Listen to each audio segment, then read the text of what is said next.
सावन भदौआ गे बेटी तोरो जन्म गे भेलौ बड़ा दुख कैनी सारी गे रात बड़ा दुख कैनी सारी गे रात सासू मोरा सुनलन गे बेटी पोती जन्म गे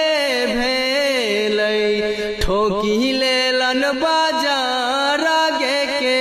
बार ठोकी लेलन बाजार गे के बार ननद मोरा सुनलन गे बेटी भतीजी जन्म गे